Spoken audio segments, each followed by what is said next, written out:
Yo, good morning, party people. It is May 31st. It is Friday. Happy Friday. Jen, it was so nice to meet you last night. Okay, so today we are back in the Old Testament for our daily reading. So we read Genesis 19:20, 1 Samuel 7:8, John, My Words in Red, chapters 1-2. We're back at the beginning. Revelations 9:10, Psalms 133 and 134, little tiny Psalms. And then Proverbs 13. Okay, so that's our daily reading. That's our soaking in the Lord Jesus Christ.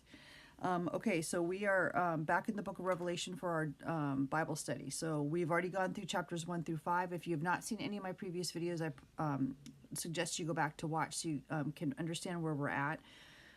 So the Revelation, real quick, just for a quick recap. I know those of you that have been watching every morning, this is probably drives you crazy, but for those, there's a lot of people that this is the first video they're going to see, so I just want to give them a quick recap.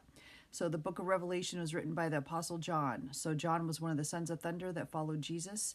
He knew Jesus, ministered with Jesus, and of course had a great ministry after Christ left, right? After he died and went and rose again.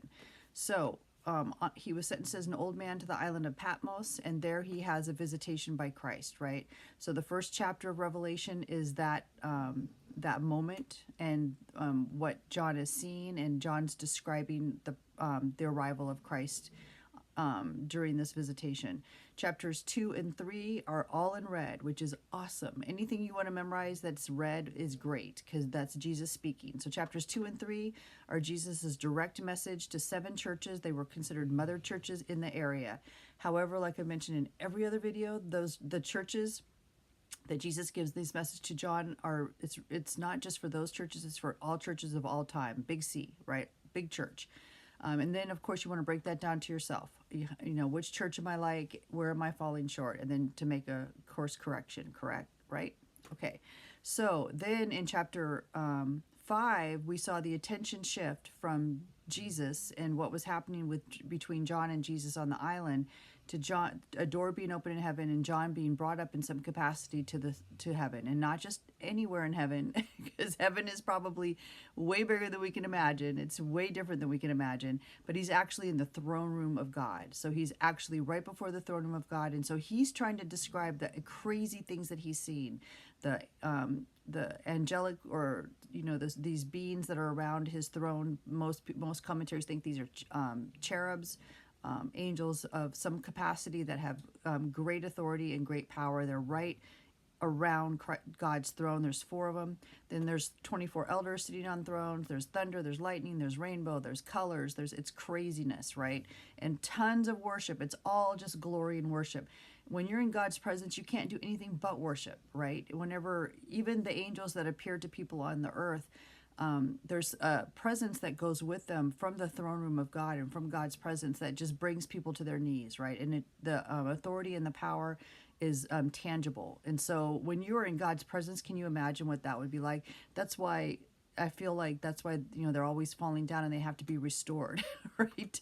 To strength, because our human form cannot access that without it being just overwhelming, right? So I think the only way that we can withstand that kind of glory and that kind of majesty is in a spirit form, because God is spirit, right? And we are too, but we're in this fleshly body. Okay, so I'm digressing. All right, let me get to chapter 6. So chapter 5 describes that scene, and then at the end of chapter 5, Jesus appears in the throne room as the Lamb, right? And then so there's a scroll, and what we're about to address right now is the seals that are on the scroll. And so this is where it gets pretty heavy. It's all heavy, but this is where it gets intense. Okay, so the scroll, if you saw my previous videos, is believed to be Daniel's prophesying and his revelations that have been sealed up in heaven, and that's what this scroll is. That's what people believe. So go back to read Daniel. In my previous videos, you'll see where that's at. I don't have that with me, and so I apologize. So I do want to say, though, that this chapter 6, there's 7 seals, right? Or 6 seals? I thought there were 7. Okay. So anyways, so let me just read this to you. So the first seal is, I'm going to go over a generalization, then we're going to break it down. So the chapter 6, the first seal is called the Conqueror. The second seal is called conflict on earth. The third seal is scarcity on earth. Fourth seal is widespread death on the earth. The fifth seal is the cry of the martyrs, and the sixth seal is cosmic disturbances.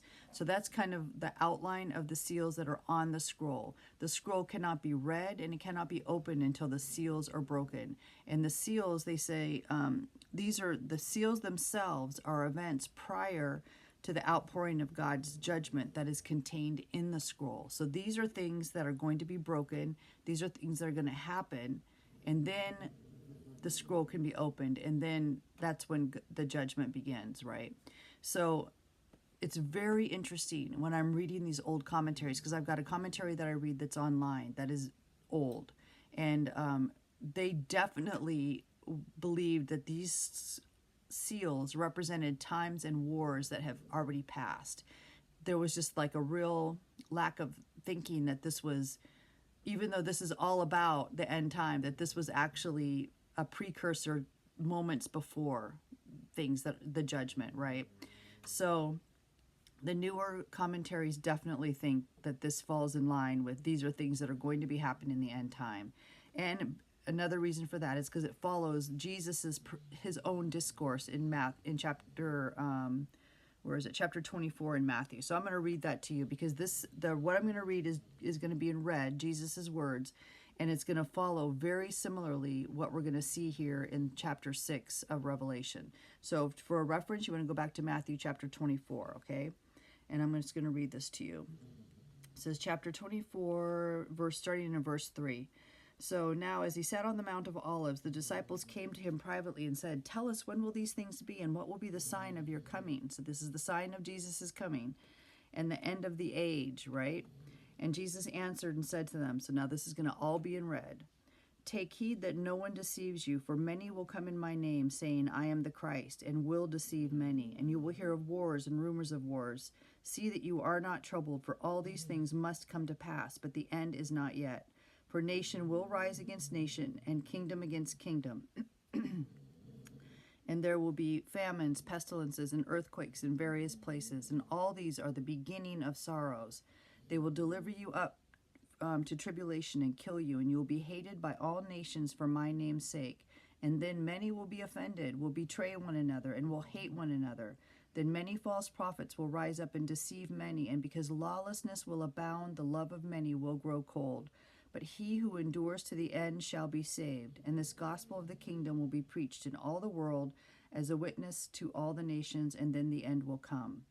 Therefore, when you see the abomination of desolation spoken of by Daniel the prophet standing in the holy place, then let those who are in Judea flee to the mountains. Let him who is on the housetop not go down to take anything out of his house, and let him who is in the field not go back to get his clothes.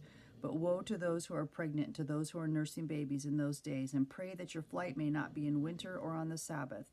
For then there will be great tribulation, such as has not been since the beginning of the world until this time, no, nor ever shall be.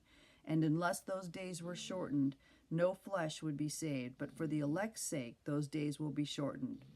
Then if anyone says to you, 'Look, here is the Christ,' or 'There,' do not believe it, for false Christs and false prophets will rise and show great signs and wonders to deceive, if possible, even the elect. See, I have told you beforehand. Therefore, if they say to you, 'Look, he is in the desert,' do not go out. Or 'Look, he is in the inner rooms,' do not believe it.